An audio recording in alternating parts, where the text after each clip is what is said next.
Monaco, playground of the rich and famous and home to one of the biggest challenges in world motorsport. This is day 3 of the Monte Carlo rally.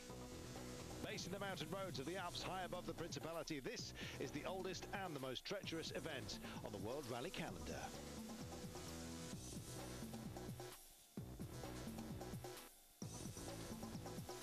The altitudes and plunging temperatures make the surface utterly unpredictable. As the day progresses, the drivers must contend with snow and ice as they climb the mountains. Flat-out tarmac sections with no margin for error. And as dusk arrives, they tackle all these conditions in the dark.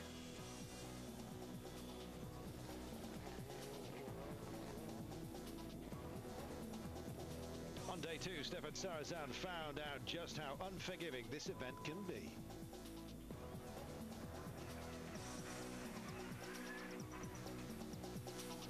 It was not a very big crash, but my rally is finished, so I'm disappointed. Francois Deval has been running in second position on his debut for Citroën, but he lasted just one stage longer than Sarazan.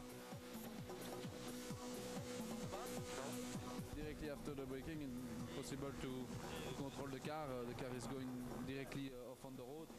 I touch pylon. And that wasn't the end of the drama. Armin Schwarz's miserable rally came to an abrupt end on stage 7.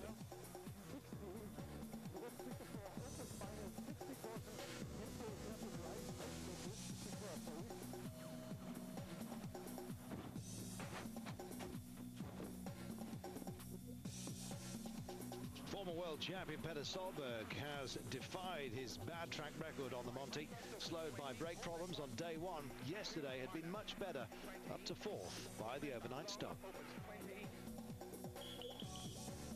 And the gap to 3rd place, Tony Gardemeister, is just 9.2 seconds. Ford's new signing, thriving in his first outing in the Ford Focus.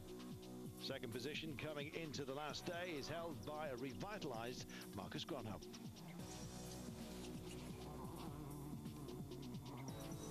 But as was the case for the last 2 Monte Carlo rallies, the man out front is the reigning world champion Sebastian Loeb.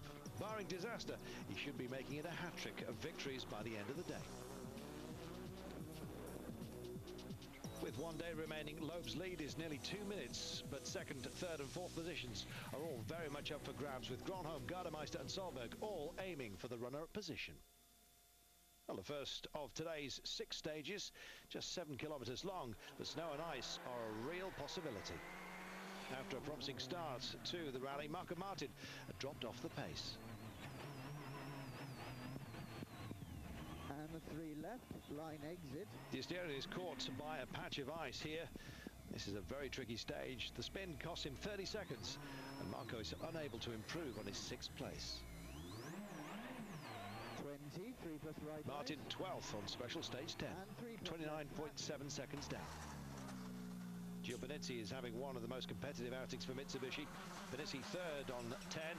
Frenchman is 3rd fastest on the stage and further secures his 5th position on the leaderboard.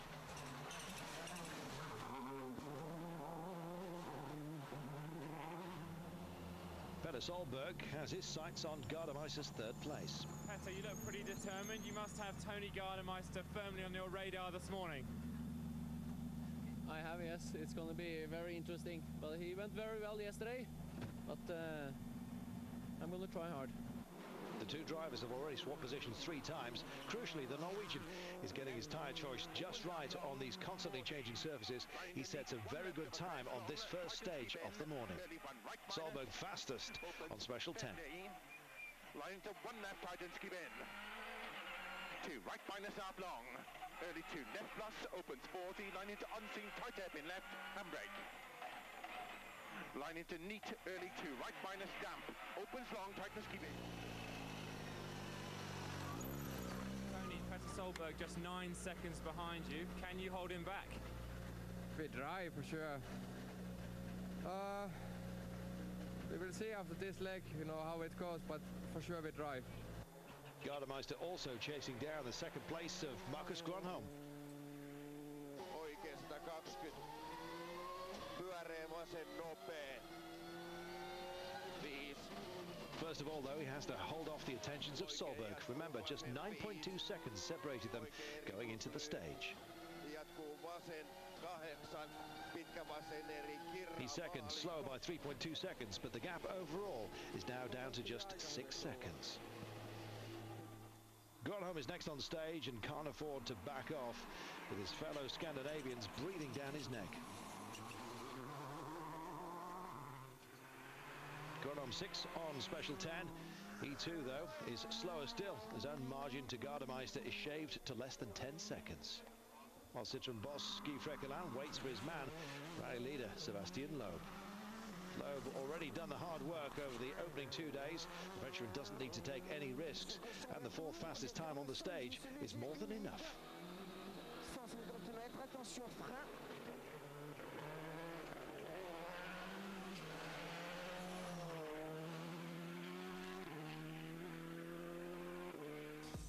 Solberg was the quickest to stage 10, his first fastest time of 2005, and the three-way battle, the second, looks set to go right down to the wire. On to Le Cabinet, and the best part of 20 kilometers for Solberg to keep up his forward momentum in his quest to catch Gardemeister. Subaru's number one is looking fired up on this final morning. He's determined to get this season off to as best a start as possible. Felt good from the start, but I think I lost a few seconds at the end now, and that's how it is. I went a little bit too soft maybe, but we're gonna try to fight and try to beat them, definitely. But you'll have to wait to see how Gardemeister responds. A broken rear anti-roll bar could prove a distraction, but the Finn is still pushing hard through this tight and twisty road. He's slower again. Third place now belongs to Solberg by just under 5 seconds.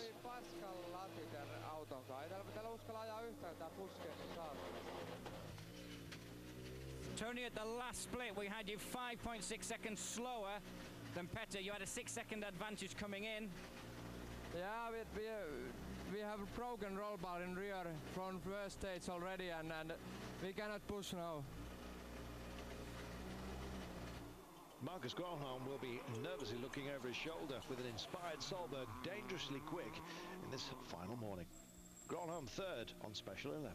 Petter is attacking now. I can't take so much risk. I don't know if he's taking risk, but he is going faster. I can't do it. Sebastian Loeb has led since the first stage. The reigning world champion looking good to get the new season off to a perfect start.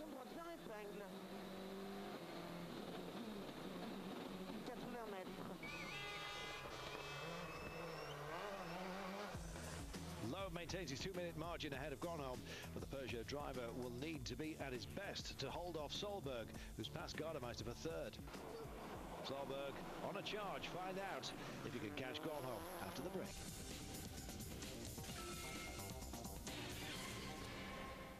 Four stages remain on the final day of the Monte Carlo rally. Stage 12 sees the first pass through the famous Col de Turini, a favourite for the fans and a nightmare for the drivers.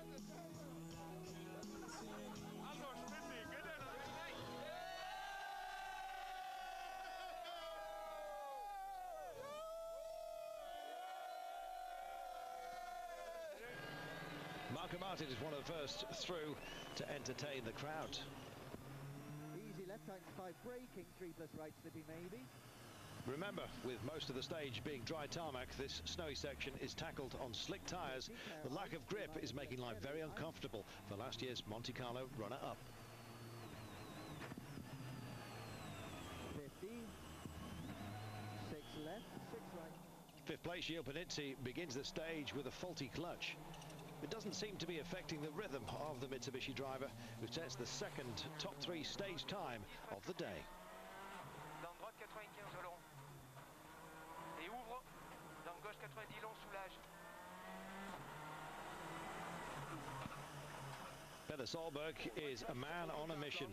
He's already caught and passed Gardemeister, and now has his sights set on Gronholm. Open 16, keep left to crest into early shot, 4 right plus, tightens about 30, turn slippy, 2 left minus, tightens 1 plus. keep left of a crest, double caution, snow early 6 right minus to ice, 6 left minus half, long tightens, 2 right tightens, 1 plus, extra slippy ice. Extra slippy ice was the warning from co-driver Phil Mills, but Solberg was powerless to avoid that collision. Snow on the road, put there by spectators. Very, very silly indeed. The replay shows that ice and slick tyres just don't mix. With no grip to turn, the Impreza bounces off one back, hits the wall on the other, rips off a wheel. A disaster for Pedder after such a strong performance this morning. 2 fastest times, remember, earlier. But it's great news, of course, for Tony Gardemeister. Suddenly, 3rd place is gifted back to him.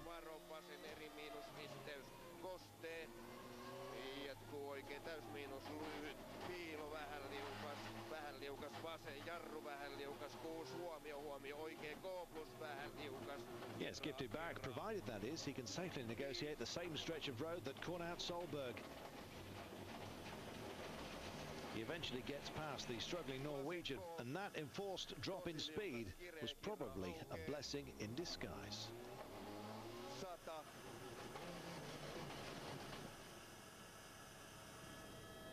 Supervision for Petter. If there's a possibility that you are going to do extensive damage to the car, would you stop, please?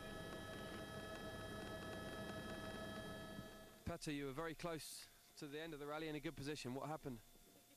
I had double caution ice and I braked just too late and just gained speed on the ice and went into the stone wall and took a wheel off.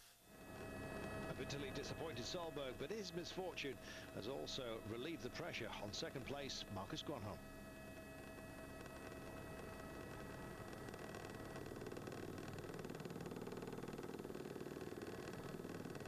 Pressure off perhaps, but unbelievably, the Peugeot driver is caught out at exactly the same spot.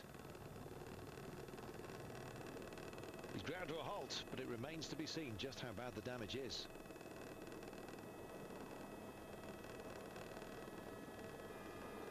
Two minutes later, Loeb is the next driver through the Col de Turini.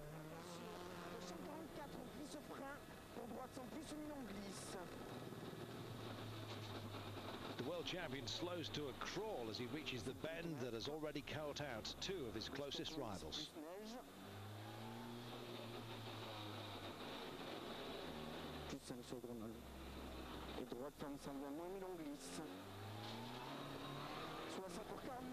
And there's Gronholm overhead, still moving, but he too is missing a left front wheel.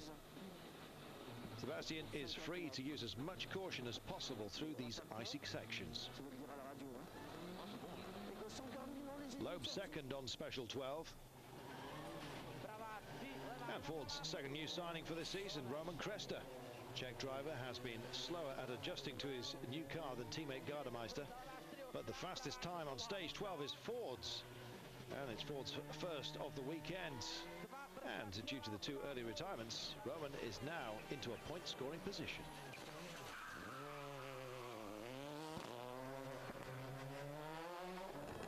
Marcus Gronholm took over 5 minutes to make it through the stage, but he still needs to get back to service in Monte Carlo. He's passed on the liaison by his protege, the young Finn, Kosti Katayamaki. A completely different look to the leaderboard after stage 12.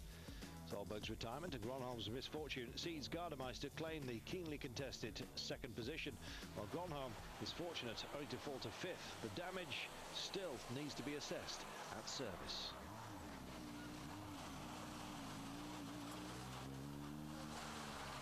Gronholm through the harbour section. And still has time for a smile.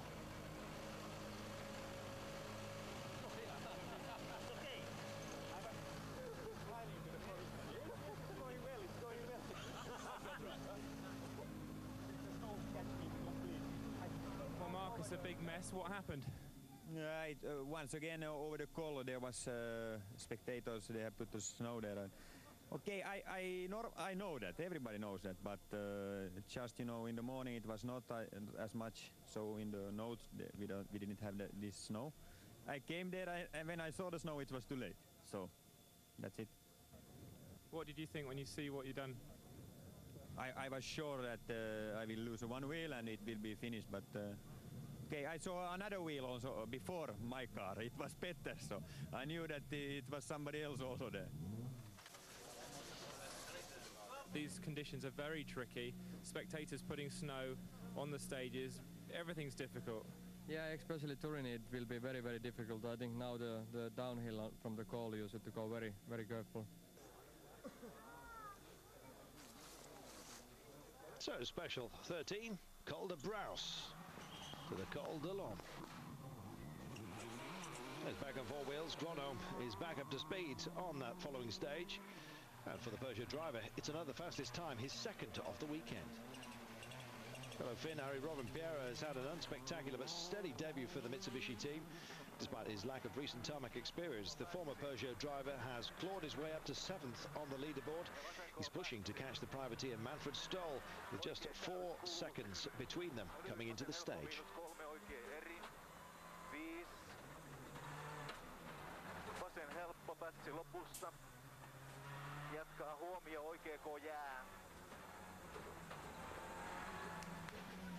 Stoll, an OMV privateer, runs Citroën Azara. He's a former production car world rally champion and has 14 years of experience. Austrian is quicker through stage 13 and extends his advantage over Robin-Pierre to 12 seconds.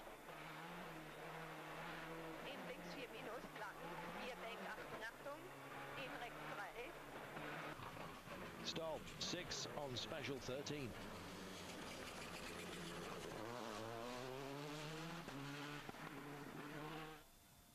Mitsubishi's Gilles Panizzi is now up to a fantastic 3rd position and has just 2 more stages to hang on to a great result for the Japanese manufacturer. Second for Tony Gardemeister would be a dream debut for his new employers Ford. He's 2nd on special 13, just 0.2 of a second slower than Gronholm through this stage.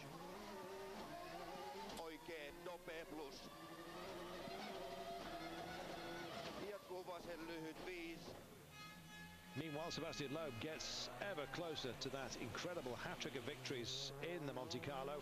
Loeb 3rd on 13. He's looking simply unbeatable on this event.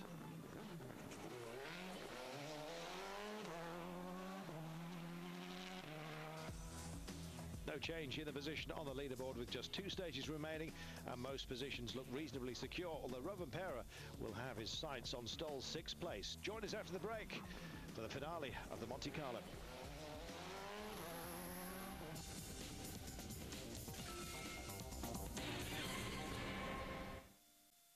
"13 stages down and 2 to go to decide the final outcome of the Monte Carlo Rally. Manfred Stoll's best finish to date on this event was 9th in 2000. If he could hold off the attentions of Harry Robin-Pierre, then at least 6th place would be the experienced Austrian's reward. It is Robin-Pierre's least favourite surface, and he's had to adjust to a new car, but he's still giving his all on this final afternoon. The Finn is quicker than Stoll, but only by a couple of seconds, not enough to claim the position.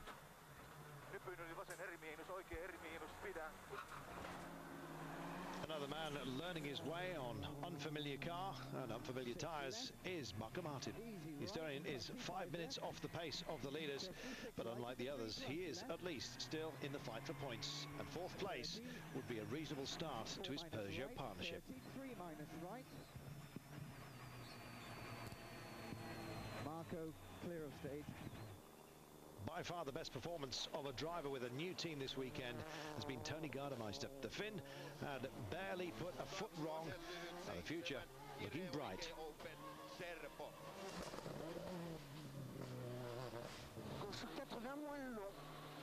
And bright as well for Sebastian Loeb, who must be driving well within his limits with such a huge lead. Even so, he still managed to set yet another fastest time on the penultimate stage.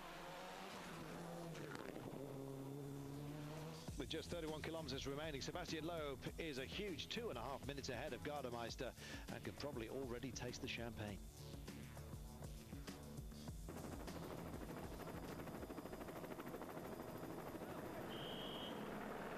The final stage of the first rally of the new season, and it looks like starting on a high for Gilles Panizzi. Panizzi is 10th on special 15, but ends in 3rd place overall. It's his best ever result on his home rally. It's also Panizzi's first podium with Mitsubishi, and Mitsubishi's first podium since the Safari Rally in 2001, along with Tommy Mäkinen back then. Another man who's willing away the final few kilometres is Tony Gardemeister. His first rally for Ford, and he's heading for the best finish of his career, 2nd. It's his first podium since New Zealand in 1999, when he was 3rd, driving a Seat. In a competitive car, the Finn is finally able to prove his potential.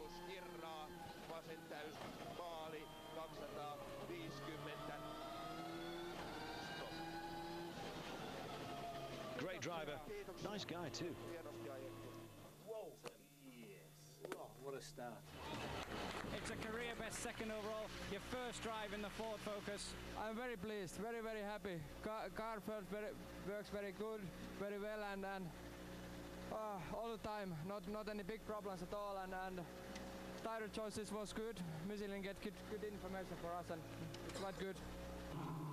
That leaves only 2 cars still to complete the stage. Marcus Gronholm so dearly wanted 2nd place, but he misjudged the ice on the first run through the stage and lost his chance. Double world champion will have to settle for 5th overall. Ja oikein pirupitkä eri pyöreä, kirraa vähän.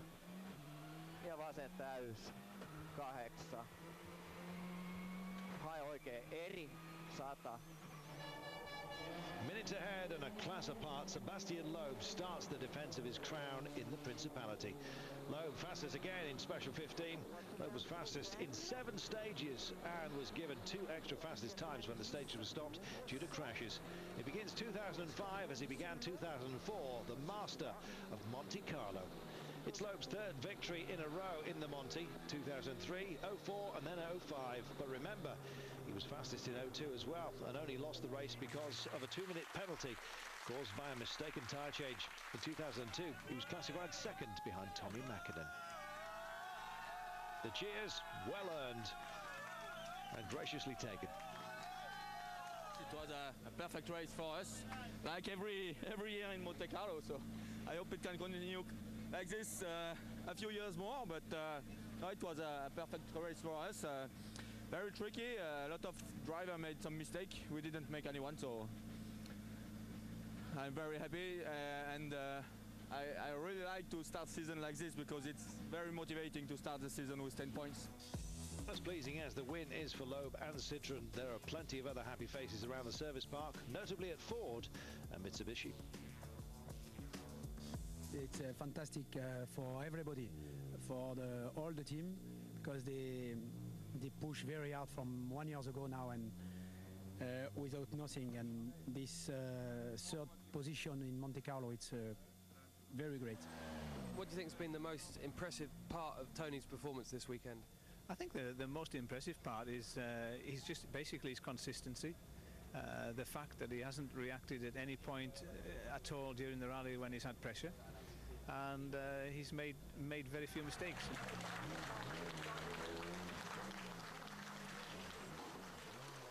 You must now go to Sweden really full of confidence after last year's Swedish result. Yes, but I know that in Sweden perhaps the other driver like Marcus, Peter and Marco will be a bit more aggressive. I think it's they are on their rally, and they have a lot of experience of this rally. So last year we won. Sure, I hope we can fight again, but I know it will be difficult. Some big guns already trailing in the World Champions wake.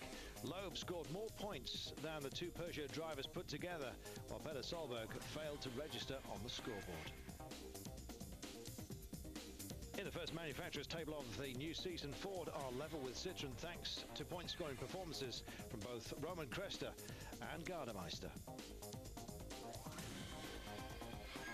And it's Gardemeister who wins the Star of the Rally Awards for his best ever finish in a WRC event, beating the 3rd place he achieved in New Zealand in 1999. Next up, the WRC calendar. It's the snow of Sweden between the 11th and 13th of February, bringing an entirely different challenge to the drivers. first round of the 2005 World Rally Championship has proved as exciting and as dramatic as expected. And with 15 rounds to come, the season is shaping up to be a classic. For now, from Monte Carlo, from me, Carlton Kirby, it's goodbye.